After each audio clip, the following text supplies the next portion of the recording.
Hello, Mr. Chair, salamat po. Good evening again. Alam niyo po, Mr. Chair, ang Mindanao ay tinagurian noon pa, Land of Promise. Yun nga, since 1936 po, nangako na mga presidential or mga presidente ng Mindanao Railway Project. From Manuel L. Quezon, FBR, Estrada, GMA, Aquino, Duterte, and now it's Marcos administration. Kamusta na po ang Mindanao Railway Project po? Kamusta na po? Sana po tayo ngayon? We have heard the good secretary said, no China, no problem. So who is now the specific funder for this? And I've heard that you have a pre-construction program. Ano na po ang nangyari? Tapos na po ba tayo sa pre-construction? Phase 1 na po ba tayo? Asa na po tayo? Good evening, Mr. Chair. So regarding the Mindanao Railway, so the Mindanao Railway really has several phases. So there's two phases that the Department of Transportation is working on heavily right now. One is the Mindanao Railway Phase 1, that's the Tagum Davao Digos. That was the one originally stated for financing with the People's Republic of China, but now that that's been pulled out, we are still seeking alternatives for that, including possibly converting the project to a PPP. So right now, the options are still open with financing, whether if there's an interested ODA partner, but so far we have not found a willing partner yet. And so we're also looking at converting the project into a PPP.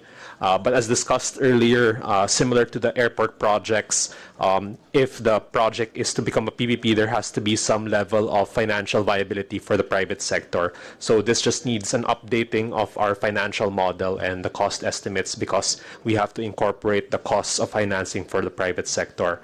And then we also have the Mindanao Railway Phase 3 in the Metro Cagayan de Oro. So this is in northern Mindanao. The pre-feasibility study of this is underway. We recently just received the endorsement of all the LGUs that will be benefited by the project, from Laguindingan all the way to Villanueva. And we received their endorsement of the proposed alignment. So we are now looking at moving on to a more detailed study of this project. Thank you, Mr. Chair. Mr. Chair, hearing that, mukhang simple lang. Mukhang walang mangyari nga. Walang pondo, walang funder, walang kausap, walang PPP, paano po? What are your strategies to overcome this problem? Let's be serious with this, because this would develop Mindanao dramatically. Traffic is all over, not only in Metro Manila. In Mindanao, all cities, Jensan, Coronadal, Tacurong, it's traffic. The problem is mass transport. We should be forward-looking. Comparing to other countries, tayo lang yung American model. Gusto nating bumili kanya-kanyang kotse, pero maliit yung lupa natin, di tulad po ng Amerika, na malalapad yung highway, expressway and all.